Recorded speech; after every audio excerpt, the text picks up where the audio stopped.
राधे राधे। राधे राधे महाराज जी। महाराज जी, ये तंत्र मंत्र कुछ लोगों के ऊपर लोग कर देते हैं, क्या ये ऐसा सच में होता है ऐसा कुछ? वैसे ऐसे विधान हैं जो तांत्रिक हैं, जो मंत्रों के ज्ञाता हैं, इसमें मारण है, वशीकरण है, उच्चाटन है, ये इसके विधान हैं।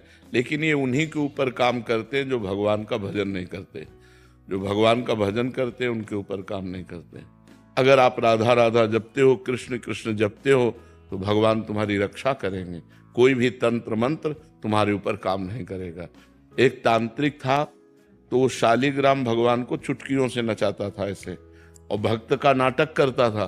तो भक्त लोग बड़े, जो देखने वाले, यार भगवान इसके बस में है, जैसा चाहता वैसा नचाता है। तो एक भजनानंदी संत थे, उनके पास कई लोग भजन करते, तो उन्होंने आकर बताया कि वो ऐसा बोले, भक्त कभी ऐसा कर ही नहीं सकता। भक्त भगवान को प्रदर्शन थोड़ी करेगा, वो तो आराधना की वस्तु है। तो फिर उन्होंने कहा, महाराज ये तो बड़ा गलत हो रहा है, समाज भ्रमित हो रहा है। तो बोले आपको चलना चाहिए।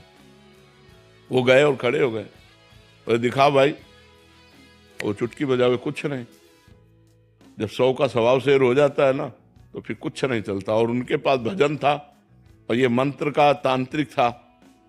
तो इसने जब देखा कि यही बाबा जी आए और इसी कारण हुआ, तो उनसे कहा चले जाओ। तो उनका ये नाटक बंद कर, भोले भाले लोगों को तू ऐसे तंत्र के द्वारा लुभायमान करता है और पैसे इकट्ठा करता है। अब सारे समाज में उसकी बेइज्जती हुई, तो उसने शाम के अनुष्ठान किया मारण का प्रयोग किया। वो खप्पर में आग की तरह जलती हुई उन महात्मा की तरफ बढ़ी, लेकिन उनकी डेहरी की परिक्रमा करके बस खड़ी रही। कृत्या भी कहते हैं शास्त्रीय भाषा में, कृत्या, मारण, ऐसे नामों से उच्चारण किया जाता है। तो उन महात्मा ने कहा, मैं कोई दोषी हूं क्या? सब में भगवान वास करते, तू भी भगवत स्वरूप है। उसी के द्वारा प्रकट की हुई कृत्या, उसी को जाकर पटक दिया, उल्टी खून की। और जब उन शिष्यों ने कहा, महाराज मर जाएगा, आप कृपा करके चलो, बस राम राम राम राम राम, खत्म कृत्या। सब अंतर ध्यान हो गए। तो उनका बेटा, अब समझ जा। कान पकड़ा, उस शिष्य बन गए, महात्मा को ईमानदारी से भजन करने लगे। तो तंत्र होता है, मंत्रों में ऐसी ताकत है, मारण, वशीकरण, उच्चाटन, ये सब हो सकता है। लेकिन ये उन्हीं के ऊपर होता है जो भगवान का नाम जप नहीं करते। अगर नाम जप कर रहे हो तो तुम्हारे ऊपर मारण, वशीकरण, उच्चाटन, ये सब कुछ नहीं होगा। भगवान के नाम में अपार सामर्थ्य है। राक्षस लोग बड़े मायावी थे, लेकिन राम राम जपने वाले विभीषण के ऊपर कौन सी माया थी? हनुमान जी के ऊपर कौन सी माया उन्होंने डाल दी? कुछ नहीं कर पाए। सिया जी के ऊपर कौन सी माया डाल दी? जो भगवान में चित्त जोड़े हुए हैं, उनके ऊपर माया का कोई प्रभाव नहीं पड़ता है। ये तंत्र मंत्र तो बहुत छोटी सी बात है। एक बड़ा तांत्रिक था, वो सन्यासियों को परेशान करता था। तो धर्म सम्राट करपात्री जी उनके पास गए और कहा, नारायण नारायण नारायण, और कहा जितनी तेरे में ताकत हो अब लगा तंत्र की। चरणों में गिर गया था। बोले आपके ऊपर हमारा तंत्र कोई काम नहीं करेगा। जहाँ नारायण नाम है, राम नाम है, कृष्ण नाम है, राधा नाम है, हरि नाम है, जहाँ पाप करने वाले लोग हैं उन्हीं के ऊपर उनका प्रभाव पड़ता है। ऐसा है कि तुम्हारे ऊपर अगर तंत्र कर दिया जाए तो तुम परेशान हो जाओगे। तुम्हारे ऊपर मारण लगा दिया जाए तो 10 दिन में मर जाओगे। अगर 1 दिन का लगा तो 1 दिन में मर जाओगे, 1 महीने का लगा तो 1 महीने में मर जाओगे। ऐसे हैं, मंत्रों का प्रभाव है, पर वो अच्छे से अनुष्ठान करेगा तब आपके ऊपर प्रभाव पड़ेगा। महाराज जी, जिनके ऊपर ऐसा हो गया है, उनके परिवार वालों को लगता है कि इसके ऊपर हो गया, तो अब वो क्या करें? भगवान का नाम कीर्तन घर में करवावें और भगवान की कथा, भगवान का नाम जप करें, सब ठीक हो जाएगा। को अलग से संकल्प करना पड़ेगा या ऐसे ही हो जाएगा? ऐसे ही शुरू कर दे। ऐसे 1 घंटा नाम कीर्तन करवावे, नाम जप करे, भगवान की कथा, भगवान शालिग्राम विराजमान कर ले।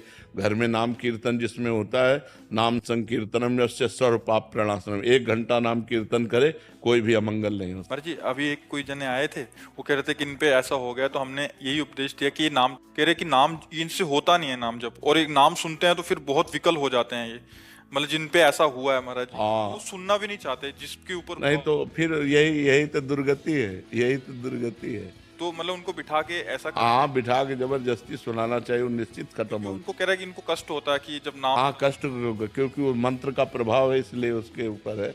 नहीं तो नाम जप से भूत प्रेत उतर जाए, सब सब सब ठीक हो जाए। नाम जप में बड़ी सामर्थ्य है, बड़ी सामर्थ्य है।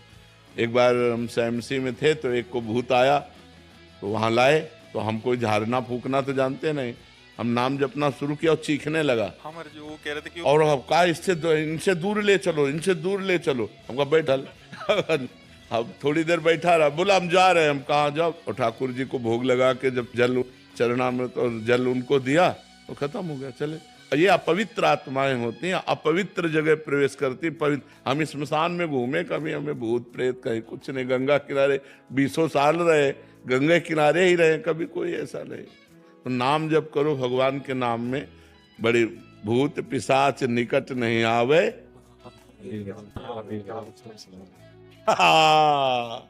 और बहुत सिद्ध है, गोस्वामी जी ने सिद्ध अवस्था में, तुलसीदास जी ने ये लिखा, हनुमान चालीसा।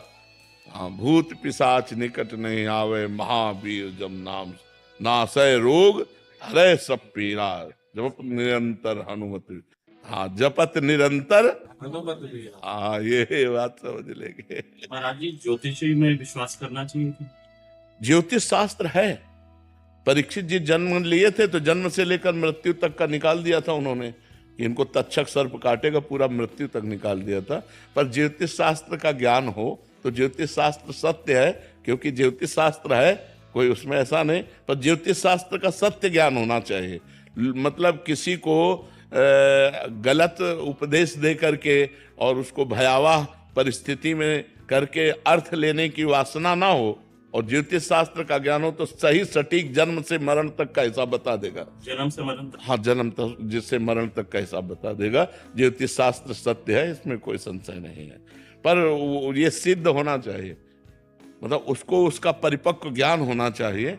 ज्योतिष शास्त्र ऐसे ऐसे विचार करने वाले कि जैसे तुम्हारी भैंस खो गई, और वो आपका विचार किए तो आपको बता देंगे कि आपके गांव में दक्षिण कोने में 3 घर के बाद वो बंधी हुई है, तो चले जाओ, उठा खोल लाओ। ऐसा है ज्योतिष ज्ञान। सब मतलब ऐसा नहीं, भगवान ने सब शास्त्रों की रचना की, पर उसका सम्यक ज्ञान होना चाहिए। सम्यक ज्ञान होने से ही उसको जैसे हम किसी शास्त्र के अनुमानता, तुम्हारी जी सिद्धि, जैसे किसी के मन की बात पढ़ लेना, या हाँ, ये भी सिद्धियां हैं, ये भी सिद्धियां। ये स्वतः अंदर आ जाता। हाँ, अगर हम वो मंत्र सिद्ध किए हुए हैं तो आप जो ये, अच्छा आपका ये नाम है, आप अमुक जगह से आ रहे हैं, आप ये सोच कर आ रहे हैं, तो आपके होश उड़ जाएंगे। पर इन सब सिद्धियों को प्राप्त करने वाला भगवान को नहीं प्राप्त कर सकता। इसलिए कभी भगवान को प्राप्त करने वाले में आप कोई सिद्धि नहीं देखेंगे। ये सब शांत एकदम साधारण पुरुष, वो सब रिद्धि सिद्धि पेरे बहुआई, बुद्धि लोभ दिखावे भाई, होए बुद्धि जो परम सयानी, तिंतन चितई न अनहित जानी। वो अनहित कर देंगे, वो भगवत प्राप्ति नहीं होने देंगी। इसीलिए जो सिद्ध संत होते हैं वो भगवान के प्रेम में डूबते हैं, इन सिद्धियों के चक्कर में नहीं पड़ते हैं। ये सिद्धियां तो बहुत छोटे से थोड़े वजन में आ जाती हैं कि आप क्या सोच रहे हैं, आपका क्या नाम है, आप कहाँ से आए हैं, ये बहुत छोटी मोटी बातें हैं, ये कोई बड़ी बात नहीं है। इन सब बातों को तो बहुत क्रॉस करके तब आगे बढ़ा जाता है परमार्थ में। अगर इसको स्वीकार कर ले तो फिर भगवान के दर्शन और भगवान का प्रेम नहीं मिलता। तो ये जीवन भगवान के दर्शन के लिए कि तुम्हारे मन की बात जानने के लिए? अपने मन की बात जान करके तो जिंदगी बर्बाद हो रही है, औरों के मन की बात जान करके इतना बोझा कौन लोग ढोए। महाराज जी, और भी सिद्धियां होती हैं? बहुत सिद्धियां होती हैं। महाराज जी, आपने बताया था कि जल पे चलना। हाँ, जल को स्तंभित करके चलना, पहाड़ में भी प्रवेश कर जाना, एक ही समय में कई जगह उपस्थित हो जाना, ये बड़ी सिद्धियां हैं। एक ही समय में कई जगह उपस्थित हो जाना, बहुत दूर की बात सुन लेना, तुम्हारे मन की बात जान लेना, कहाँ कौन सा धन गड़ा है, इन सब बातों को जान लेना। तो है तो सब मायाकृत ही, परमात्मा कृत थोड़ी है। ऐसे किया और रुपए के सिक्के चांदी के गिर रहे हैं, ढेर के ढेर, ये सबने देखे सिद्धियां। ऐसे कर दिया और पूछा तुमसे कि कौन सी सुगंध चाहिए, मान लो आपने कहा केवड़ा, ऐसे कर दिया पूरा वातावरण केवड़ा का, बिना छिड़के। तुरंत दूसरे ने कहा हमको मोगरा, तो मोगरा। ऐसी सिद्धियां बहुत से हमने देखे संतों की सिद्धियां, पर उससे भगवत प्राप्ति नहीं होती।